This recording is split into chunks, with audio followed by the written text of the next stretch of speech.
నమస్తే, welcome to Andhraprabha. నేను విజయ. డాకు మహారాజా release అయిపోయింది. దీనికి సంబంధించి కలెక్షన్లు ఎలా ఉండబోతున్నాయో మాట్లాడడానికి మన స్టూడియోలో ఉన్నారు. మనతో పాటు సీనియర్ జర్నలిస్ట్ అండ్ ఎనాలిసిస్ట్ నారాయణ రాజు గారు. సార్ని అడిగి మరిన్ని విశేషాలు తెలుసుకుందాం. నమస్తే సార్. నమస్తే సార్, డాకు మహారాజా మూవీ రిలీజ్ కాబోతుంది. దానికి సంబంధించి కలెక్షన్స్ ఎలా ఉండబోతున్నాయి అండ్ గేమ్ చేంజర్ని ఢీ కొడుతుందంటారా కలెక్షన్లలో? సంక్రాంతికి ముఖ్యంగా 3 సినిమాల గురించే మనం మొదటి నుంచి మాట్లాడుకుంటున్నాం. ఎందుకంటే 3 పెద్ద సినిమాలు.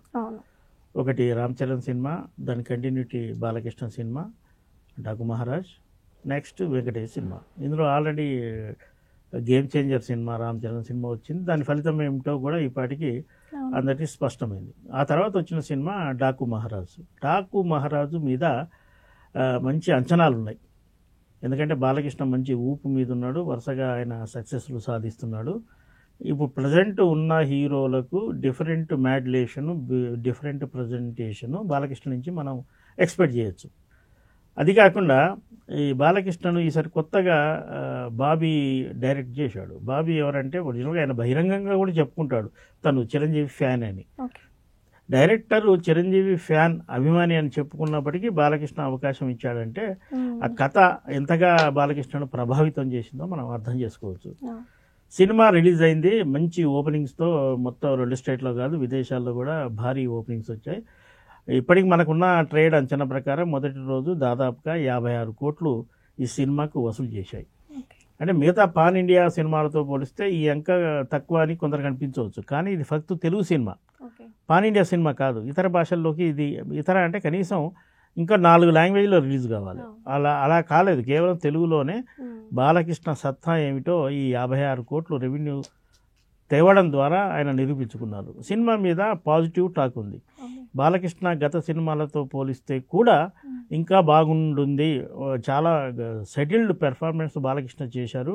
ఇంటర్వెల్ బ్యాంగ్ లాంటివి, ఆ తర్వాత వచ్చిన సీన్స్, క్లైమాక్స్ ఇవన్నీ కూడా ప్రేక్షకులను కట్టిపడేశాయి. బహుశా అభిమానులను మినహాయిస్తే మిగతా ప్రేక్షకులు కూడా డాకు మహారాజు ఇంత బాగా ఉంటుందా, ఇంత బాగా మెప్పిస్తాడా అని ఊహించి ఉండరు. ఇతర సినిమా చూస్తుంటే కొన్ని పాత సినిమాల ఛాయలు కనిపించినప్పటికీ కథ ఎప్పుడు కొత్తది కాదు కదా. ఎక్కడి నుంచి, రామాయణం నుంచో భారతం నుంచో ఎక్కడి నుంచో తీసుకోవాలి. అయితే ఎలా ప్రజెంట్ చేశారనేదే ముఖ్యం.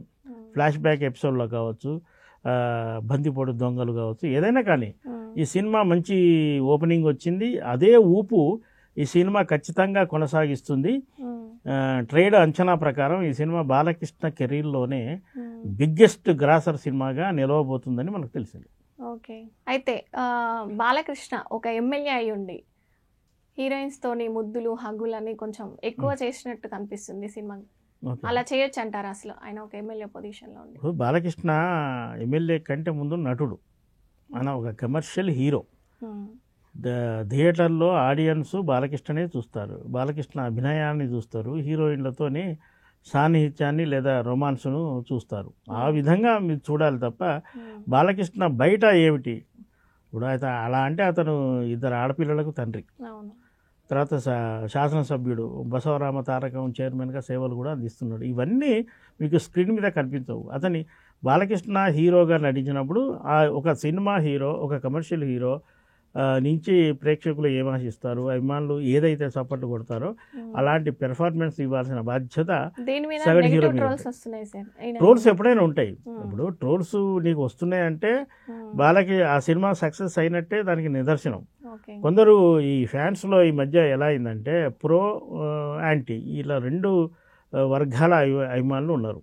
అట్లాంటి ఇప్పుడు ఎంపీగా, కేంద్ర మంత్రిగా చేసిన వాళ్ళు కూడా ఆ తర్వాత సినిమాల్లో ఇలాంటి క్యారెక్టర్లు చేశారు. మరి అప్పుడేం ట్రోల్స్ రాలేదు కదా. ఇప్పుడు రేపు పవన్ కళ్యాణ్ ఇప్పుడు డిప్యూటీ సీఎంగా ఉన్నాడు. ఆయన నటించిన సినిమాలో 90% షూటింగ్లు అయిపోయి ఉన్నాయి.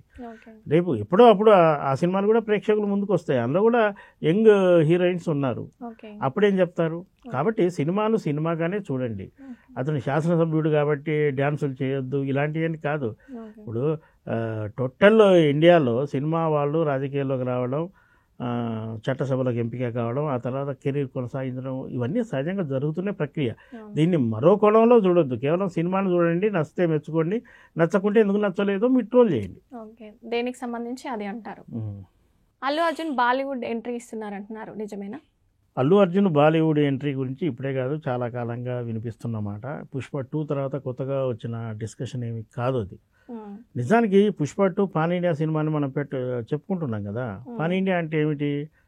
దేశవ్యాప్తంగా రిలీజ్ కావడం. ఆల్రెడీ పుష్ప 2 నార్త్లో అద్భుతంగా రెవెన్యూ తెచ్చింది. సుమారు 800 కోట్ల రూపాయల రెవెన్యూ ఒక నార్త్ నుంచే వచ్చిందంటే అల్లు అర్జున్కు అక్కడ ఉన్న ఫ్యాన్ ఫాలోయింగ్, అక్కడ ప్రేక్షక అభిమానులు ఎలా ఉందో మనకు స్పష్టంగా అర్థమవుతుంది. కాబట్టి ఆల్రెడీ అల్లు అర్జున్ బాలీవుడ్ ఎంట్రీ ఇచ్చినట్టే. అయితే నేరుగా హిందీ సినిమా చేయకుండా ఒక డబ్బింగ్ సినిమా ద్వారా నార్త్ అంటే బాలీవుడ్ ఎంట్రీ ఇచ్చాడు ఇప్పటి వరకు. అయితే ఆ తర్వాత అల్లు అర్జున్కు లభిస్తున్న ఆదరణ, అతని సినిమాకు, అతని పెర్ఫార్మెన్స్కు, అక్కడి ప్రేక్షకుల స్పందన ఇదంతా గమనించిన చాలామంది బాలీవుడ్ దర్శకులు, నిర్మాతలు అల్లు అర్జున్తో నేరుగా ఒక హిందీ సినిమా తీస్తే బాగుంటుందనే అభిప్రాయంతో ఉన్నమాట వాస్తవం. అయితే అల్లు అర్జున్ కూడా ఛాయిస్ తీసుకోవాలి కదా. అతను కూడా ఎవరితో చేయాలన్న ఆలోచన ఆయనకు కూడా ఉంటుంది. సినిమాతో చేస్తే మంచి మైలేజ్ వస్తాయి. సంజయ్ లీలా బన్సిలా చేస్తే అతను చేసిన ఒక 20 సినిమాల వరకు చేశాడు. అద్భుతమైన బయోపిక్లు కూడా చేశాడు. ఒక సక్సెస్ గ్యారంటీ, ఒక అద్భుతమైన క్లాసికల్ మూవీస్ ఇవ్వగలడు అన్న పేరుంది. అతని డైరెక్షన్లో చేయడం వల్ల అతనికి ఒక అడ్వాంటేజ్ కావచ్చు. ఆ దిశగా అల్లు అర్జున్ సంబంధికులు, అలాగే నార్త్లో ఉన్న సంబంధికులు కూడా కొంతకాలంగా చర్చల దశలో ఉంది. పుష్ప 2 తర్వాత ఇది కొంత ముందు అడుగు వేసినట్టుగా తెలిసింది.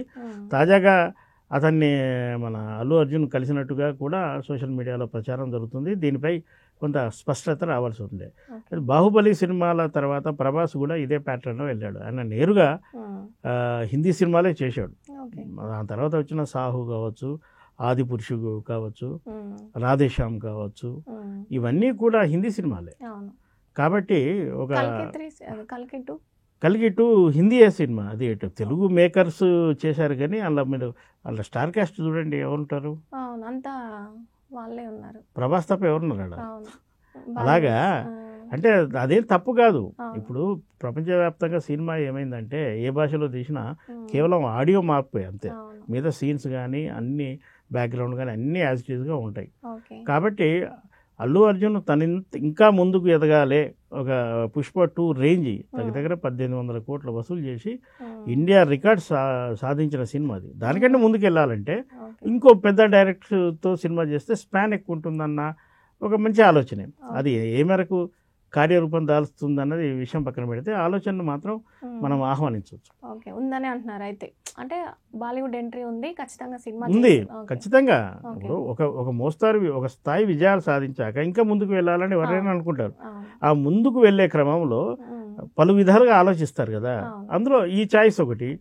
ఇది ఇట్లా ఆ డైరెక్టర్ కూడా ఆల్రెడీ ఆయన 2026 వరకు తను కూడా బిజీ ఉన్నాడు. మరి ఆయన కూడా కుదరాలి.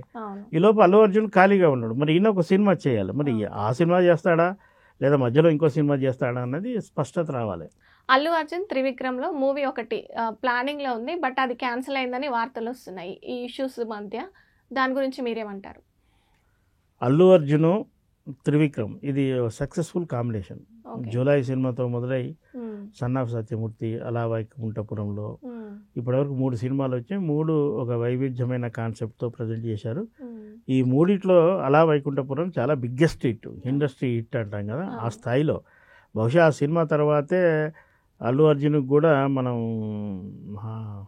బాలీవుడ్ ఎంట్రీ ఇవ్వాలన్న ఆలోచన కూడా కలిగి ఉండొచ్చు. అంత స్పాన్ ఉన్న సినిమా అది. ఈ 3 సక్సెస్ అయినాయి కాబట్టి ఆ డైరెక్టర్తో మరో సినిమా చేయాలి అంటే ఆ మూడిటికి త్రివిక్రమ్ కాబట్టి మరో సినిమా చేయాలని అనుకోవడం తప్పేం లేదు. ఇదంతా పుష్ప 2 ముందే ఇవంతా చర్చల దశలో ఉన్న సినిమా ఇది. దీనికి ఎలాంటి ఆటంకాలు లేవు. ప్రొడ్యూసర్ రెడీ ఉన్నాడు, డైరెక్టర్ రెడీ ఉన్నాడు, హీరో కూడా రెడీగా ఉన్నారు. ఈ క్రమంలో ముందుకెళ్లే క్రమంలోనే ఉన్నారు. అయితే పుష్ప 2 రిలీజ్కు ముందే ఆంధ్రప్రదేశ్ ఎన్నికల నేపథ్యంలో కొంత అల్లు అర్జున్ అభిమానుల మధ్య, చిరంజీవి అభిమానుల మధ్య కొంత గ్యాప్ వచ్చిందని రకరకాలుగా ప్రచారాలు జరిగాయి. అందులో ఎంతవరకు నిజమో తెలియదు కానీ అది చాలా స్ప్రెడ్ అయిపోయింది. పుష్ప 2 తర్వాత అది ఇంకా ఎక్కువైపోయింది. ఈ క్రమంలో త్రివిక్రమ్ అనే అతను పవన్ కళ్యాణ్కి వ్యక్తిగతంగా మిత్రుడు, ఒక ప్రాణ స్నేహితుడు అనొచ్చు, మంచి అడ్వైజర్ కూడా.